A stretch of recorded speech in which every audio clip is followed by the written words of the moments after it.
Hello and welcome to another Let's Play. Me, GamerWolfSix of the Smoke Room.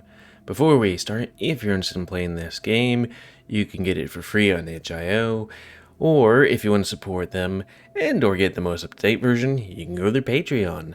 So, on the last Let's Play, of our choice of who to, romance in this game, I chose William. Also, and confessed to him because I thought, I'm not sure if all those choices would have somebody finding out, but, just being like, hey, here's what happens.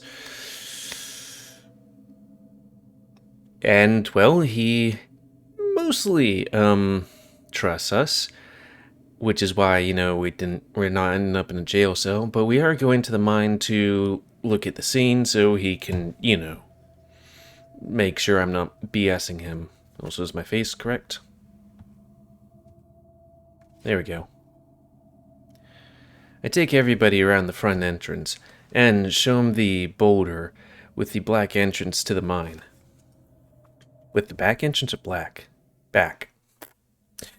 I try to tell myself that this is just an opening into the earth. That the air flowing out of the entrance doesn't feel like breath. It doesn't feel like something is watching me all over again. I take my very first step in. The air is already heavier. Nick approves my directions as I guide a group deeper into the area. I find that place in the dark where the walls start to get cramped. It would be best for me not to pass through here. So if you found the body, then how? Nearly got stuck the first time. You mean when you found... Why did you go in there in the first place? Did you smell something? I don't know. I should be able to pass through easily. Wait. Anybody else hear that? It sounded like laughter. Girls laughing. You listen for a while longer. I wouldn't be surprised if there are idle youths haunting the less used pastures down here. I used to do it. Might we please get this night over with? Be my guest and go through that tunnel first then. I can, but I have to be careful with my equipment. The fox goes in through before me. Then I go through with William tailing me. Nick stays behind. When I emerge on the other side of the cramped tunnel, that earthy, gritty smell clogs my senses and makes me want to vomit. There's a rusty stain where Jack's body fell, but his corpse and the pickaxe are gone. And so are the rocks. No. I circle the enclosure with my lamp, looking every which way, and I can't find the bags anywhere. They were here. I promise, they were here. Stop this. He puts his hand on my shoulders. Take a deep breath. I nod, frantically, but I feel myself about to break down again. William takes me back to the entrance of the tunnel. Walk me where he told you to go. So I do. But there is nothing except spiky moss. Or at least what looked like moss. Jesus, that's a tarantula nest. I flinch away. My paw had almost brushed one of the many bundles of legs. Those are adult-sized tarantulas. Usually, you don't see them in clusters like this unless it's an October migration. Looks like they've been huddling for warmth before cannibalizing one another. William kneeled down and swiped away a few of the layers of spiders with a flat rock. Here's our sack of rocks. The big coyote turned and looked at me. See, you're good, Sam. My chest tightened as he smiled at me. He looked to Murdoch and jerked his head. Let's get a photograph of these rocks for the case. Alright, I'll need a better lighting than the oil lantern for anything clear down here. The Fox pulls out a small cylindrical canister, tweezers, and a packet of matches from the inside of the vest. First, he unfolds his camera, then turns the knob to open it. He pulls a spool of thin metal from the tip of the canister and sits it down on the ground. Then he lights a match and ignites a strip. You're going to want to look away. Away from what? I don't see anything. Whoa!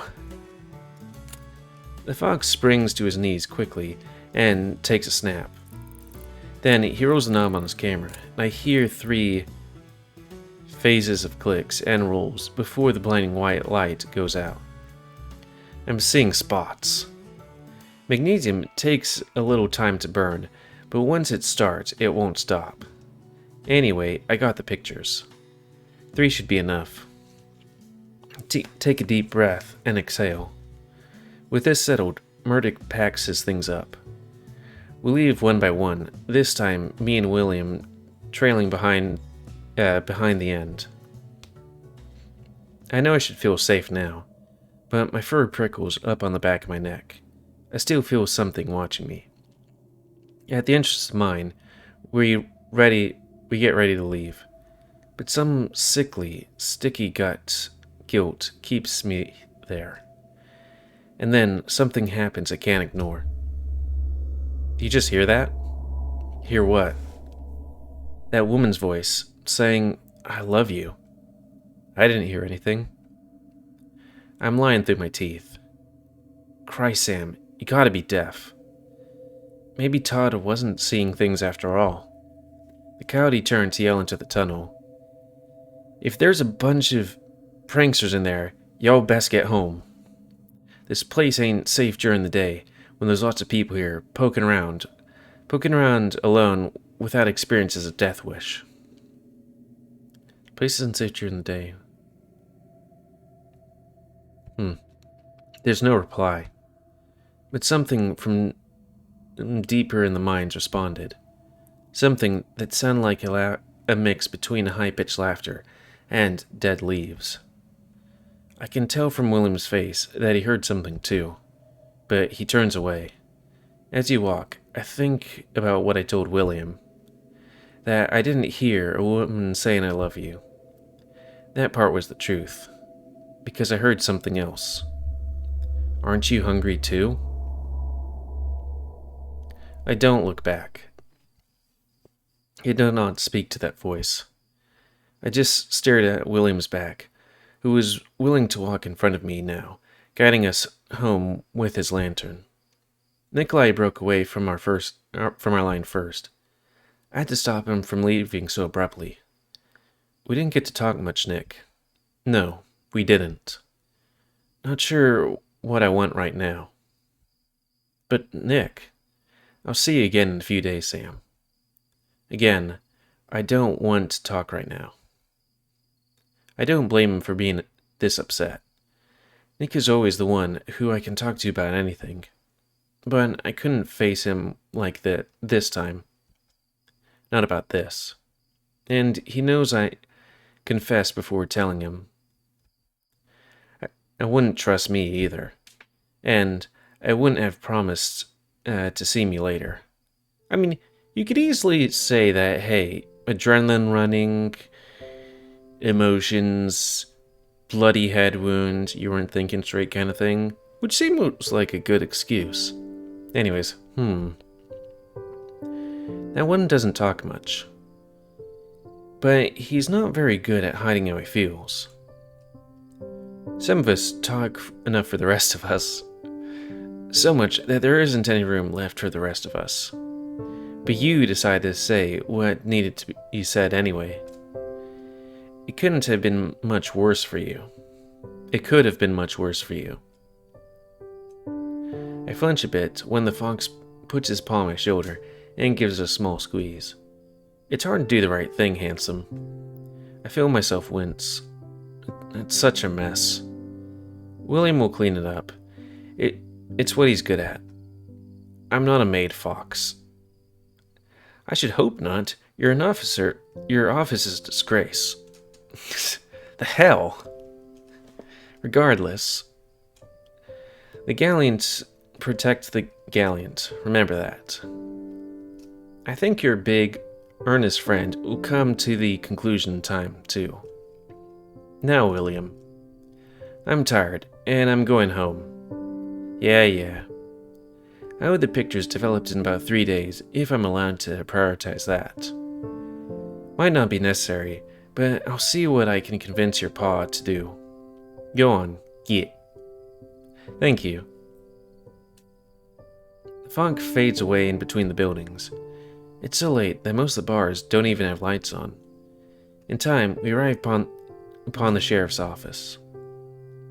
Inside is a nicely furnished office, with scattered papers piled on the desk. Todd is pacing back and forth diligently. I'm not surprised there exists a man this dedicated to his post. I'm certainly not suited to be a deputy. I'm certainly not suited to be any deputy. William, Sam, you're back before dawn. The otter winks at me. Bet you're glad about that most of all. Oh, that's right. I forgot that William put a conditional warrant on me. In his defense, it's good to be prepared. In my defense, I resent it a little. Couldn't be gayer. The mines weren't trouble, were they? William and I look at one another. I heard something strange, but we didn't want to linger. Might be folk doing something sly in that mine after all. I'll put a pin in that. Coyote looks at his watch. Go home, Todd. It's 3:30. Is it really? Folks must be worried sick about me with all the commotion today. I hope they'll forgive me for making them worry. Try and get some rest. You too, William. The Coyote sighs and takes a seat at his desk. Well, I've got a few busy weeks ahead of me. So I'm free to go? Yes, for the moment. I look behind me out the door. The night is darker than any I've seen in a long time.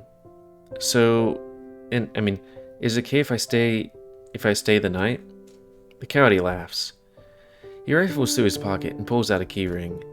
Then he stands up and beckons me over to another room with his burly arm. We come into a small, cramped room with a lounge chair and a desk in front of the iron bars. I thought you hated the idea of sleeping in a prison. I start to reconsider if it's really that dark outside. That's certainly true. That's the only bed we've got. The Coyote paces around the room, then finds some boxes and blankets. In no time at all, the chair in front of the desk is looking like a cozier kind of bed. Alright then, I'll be the prisoner for the rest of the night. He opens the jail cell and makes himself comfy in the prison bed, fluffing up the pillow there. If I get fleas from this, you're washing them out of me. When I fall asleep, I wouldn't recommend any bright ideas about skipping out of town. I scoff at him. I don't have the money to anyway, remember? The Coyote flips me a coin through the bars. I stare at it. Where did you... Saw it lodged in the wall when Murdoch lit the magnesium. What? Mouthy bastard nearly blinded me twice when it sparked. Tears spilled down my face. Though, back up just a tad. Lodged in the wall. Tears spilled down my face, and for the first time in weeks, they're tears of gratitude, not fear, nor resentment, nor self-disgust. You know what they say about piss poor luck? No. Be friends with a guy who ain't got it. He laughs at his own joke, then quickly sobers up. See, that was a joke at your own expense. I could tell that, William. He didn't ask why I laughed, though. Sure didn't.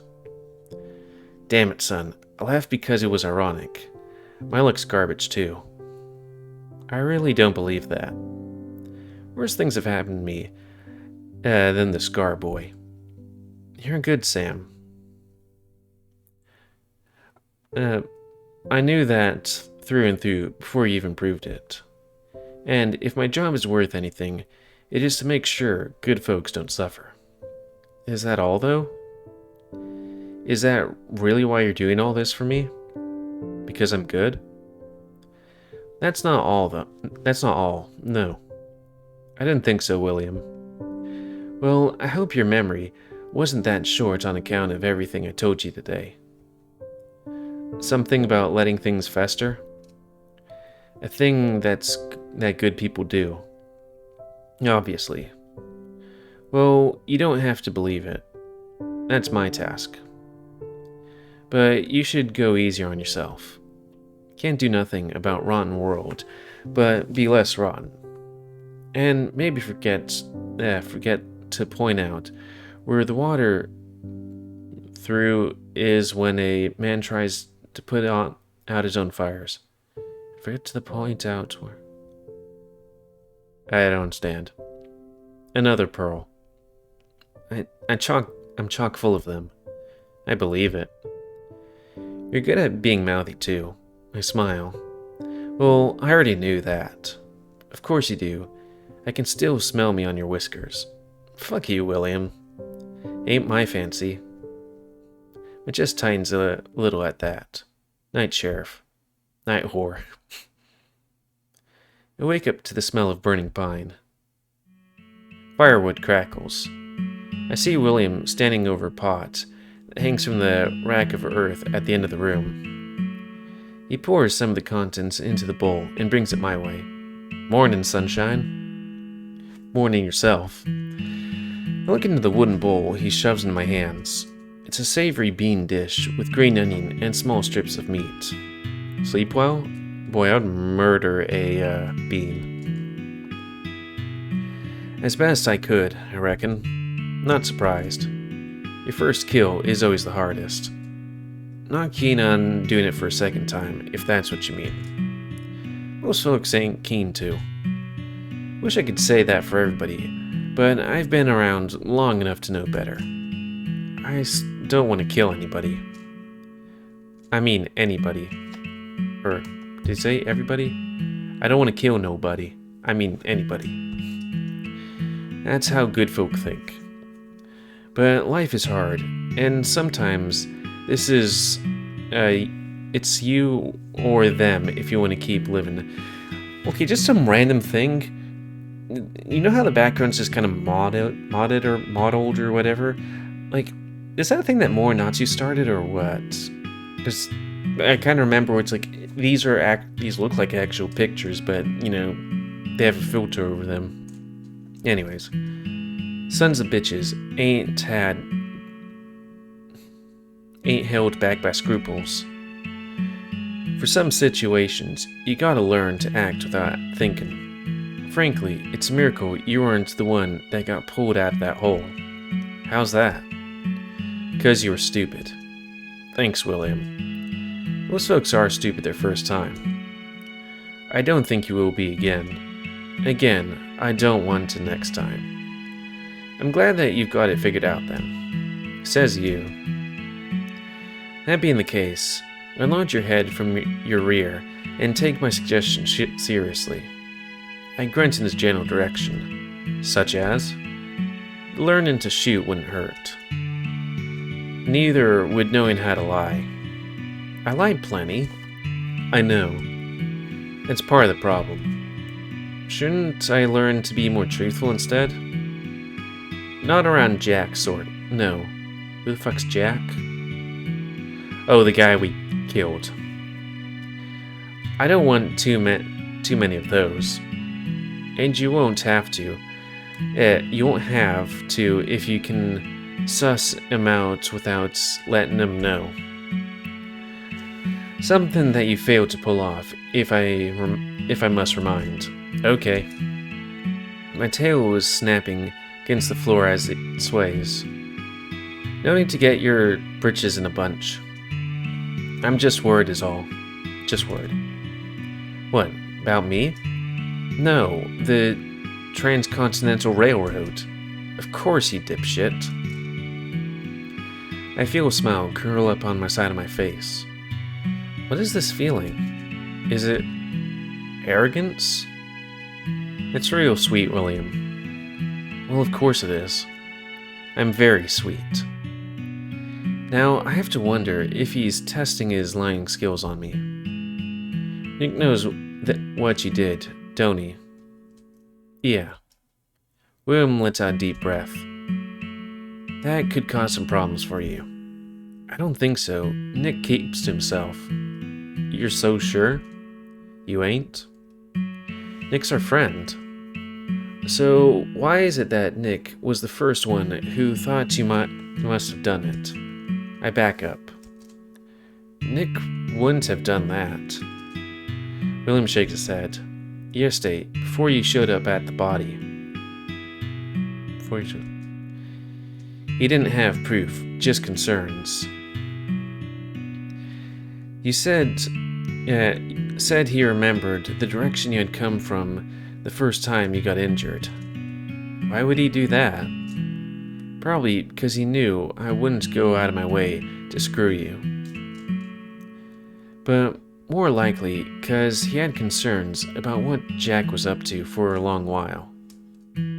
But I can't be sure. The four of us have to be on the same page. 4? Murdoch knows too. That's right. That's 3 who know. I don't care how quickly that number climbed. Wait, you don't care? I don't care for how quickly that number climbed. Yeah, it climbed pretty quickly there last night. He's my responsibility, so you don't have to worry about him. So, what should I be worried about then? Well, there's also, like, the otter. Though I guess he did say... Yeah, I don't know. Anybody with stakes in making this town feel comfy again. There's a certain saying, the smaller the town, the more vicious the politics. Everything feels personal on a small scale. And some folks will look away from the great many things to keep Echo personal. So, you want me to see this shithole get bigger? I'd welcome another mainstay than just Mr. Hedrick's mine, if that's what you mean, yes. So I guess economy thing, base? If the quartz dries up, and there ain't enough coal or gold, it ain't Dora's uppity sideshow that's gonna keep this gravy train running, even if it might take years for the hip to go under. I can't say I'd be sad to see Grant swallow this place, really. William shoots me a look. That ain't fair, Sam, and you know it. We've been good to you here. Y'all tried to murder me in the cave. Well, then what the hell am I doing for your sorry skin? That's a good fucking question. I don't particularly know. Okay, Sam, seriously, chill. Anyways, horseshit. We're helping each other like we always have. If you want to spit on that, we can do things your way. I'm not gonna waste my time on a man who's given up. Fuck's sake. I didn't give up. I'm just tired of everybody either acting against me or wanting something. That's another problem you have. I try not to knock paranoia too hard, because more often than not, if your gut tells you someone's fucking with you, they probably are. But if you can't figure out who your friends are, you're just bound for failure. So what exactly would I need to do that? A bit of life experience, a bit of learning how to make focused observations. And I'll tell you what. I'm hosting a poker game in my office at 7 p.m. when everybody's off work. I'll teach you a thing or two about figuring how to read people. Be there, if Madame lets me. She shouldn't make a problem for us. Problems. But let me know if she does. It feels a little off to hear him say something like that. But I nod and put my finished breakfast on the end table. I rise and thank him, then turn the corner past the hallway and make my way out the front door.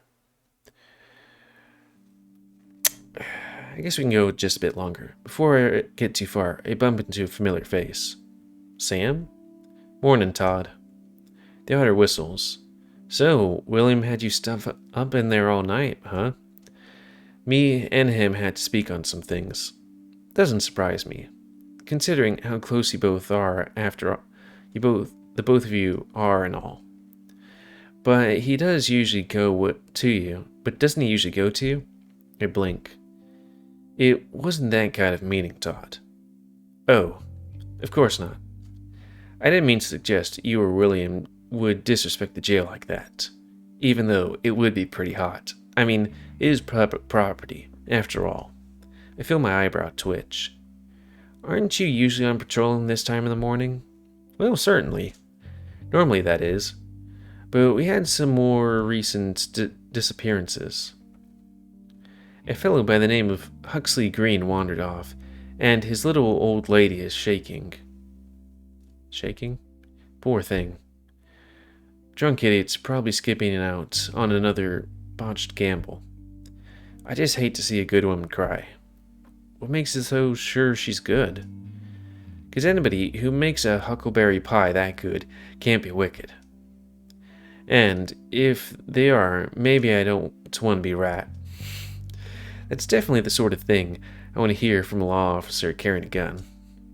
Well, I'll be off. See you around later tonight. He waves. Doesn't take me long to get back to the hip. Okay, I guess we can call it now. I mean, it's a tad short, but still, it's like, well, the next scene could be quite a bit long, because I'll be back at the hip, and they'll probably be like, where you go? I'll be like,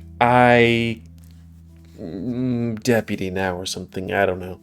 So anyways, that's going to be the end of this Let's Play. So comment, guys, like, comments, tell me what you like, dislike, tips, tricks, otherwise, if you like my YouTube and like see grow, then please like, subscribe, and check out the videos that have grown. Please remember to remain here and most have control the pit population. And until next time, I'll say, me, GamerWolfSix of the Smoke Room. Oh, and if you want to play this game, free on itch.io, or if you want to support them, Patreon.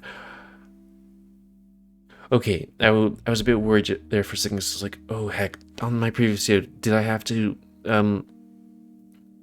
like hide something? It's like, no, you didn't. There was a CG, but it was PG CG. It's like, whew. Anyways, thanks, see ya.